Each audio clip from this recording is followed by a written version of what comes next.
Call आता है। Reshma video call कर रही है, उठाऊं कि नहीं? ओफ संजय बेटा, सीधा खड़ा रहे, मुझको ठीक से नजर तो उतारने दे। ओफ संजय बेटा, आज तो तुम मरा। माँ को नजर उतारने की पड़ी है और रेशमा का वीडियो कॉल नहीं उठाया तो मेरा बहुत उतार देगी। ललिता देवी आज अपने दोनों बेटों संजय और माधव की शादी करने जा रही थी, जिसमें बड़े बेटे माधव की अरेंज मैरिज थी जबकि छोटे बेटे की लव मैरिज रेशमा से होनी तय हुई थी। कुछ देर में धूमधाम से बारात लेकर ललिता देवी बैंक्वेट हॉल में पहुंच जाती है, जहां कोमल रेशमा दुल्हन के जोड़े में मंडप में बैठी थी। कोमल ने लंबा घूंघट डाला हुआ था जबकि मॉडर्न रेशमा ने बहुत ही ओवर शादी का मेकअप करवाया हुआ था।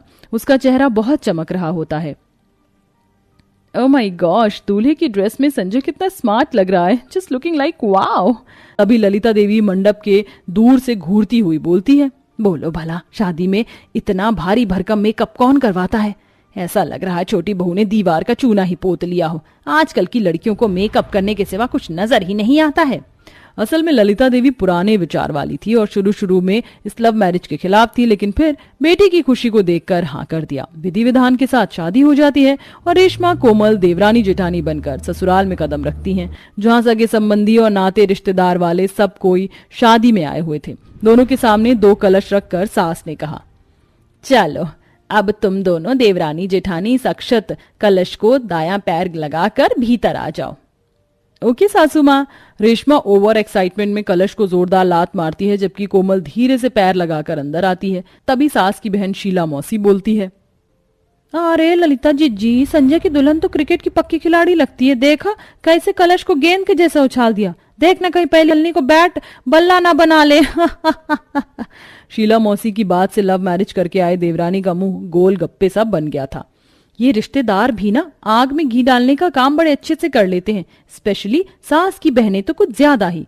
ससुराल की दहलीज पर खड़ी रेशमा गुस्से में बुदबुदा रही थी, तभी सास कहती है, कोमल बहू, रेशमा बहू, आज से तुम दोनों इसी घराने की बहू हो। ससुराल संभालना बहुत बड़ी जिम्मेदारी होती है। मुझे उम्मीद है कि तुम दोनों एक बेहतर देवरानी जेठानी बनकर दिखाओगी। कल तुम दोनों की पहली रसोई की रस्म है, जिसके बाद ये अभी तय हो जाएगा कि इस घर की जिम्मेदारियां और ससुराल की चाबियां किसे मिलेंगी। तुम दोनों में से जो भी पहली रसोई के साथ मेरा दिल जीत लेगी, इस घर की चाबी और खानदानी हीरो का हार भी उसका होगा। हीरो वाले हार मिलने की बात सुनकर दोनों देवरानी जेठानी के कान खुल जाते हैं, लेकिन रेशमा अपनी जेठानी कोमल से कहीं ज्यादा चंट थी, इसलिए वह अंदर ही अंदर शैतानी खिचड़ी पकाने लगती है। कुछ भी हो जाए, चाबियों का गुच्छा और वो हीरो का हार तो मेरा ही होगा। माँ जी को मुझसे कितनी ज्यादा उम्मीद है। मैं इस घर की बड़ी बहू बनने के हर कर्तव्य और धर्म को पूरे दिल से निभाऊंगी। तभी ससुर जी बनवारी बोलते हैं, भाग्यवान, रात काफी ज्यादा हो चुकी है, सब शादी में बहुत ज्यादा थक चुके हैं, चलो अब सो जाते हैं। वैसे भी कल दोनों बहुओं की और भी रस्में होनी है। हाँ माधव के बापूजी, जाओ बहुओं तुम दोनों, देवरानी जेठानी फिलहाल आराम करो और कल टाइम से उठ जाना। जी माँ जी। दोनों देवरानी जेठानी अपने अपने पतियों के साथ कमरे में चली जाती हैं। ससुराल के पहले दिन कोमल जल्दी सुबह के 3-4 बजे ही उठ जाती है, जबकि देवरानी पैर पसारकर खराटे मारकर सोई पड़ी होती है। 4 बजने वाले हैं, अभी से काम शुरू करूंगी तो जाकर 6-7 बजे तक पूरा होगा। कोमल जल्दी जल्दी झाड़ू लगाती है और फिर बर्तन मांजने लगती है। बर्तनों के खड़कने की आवाज से सास जाग जाती है।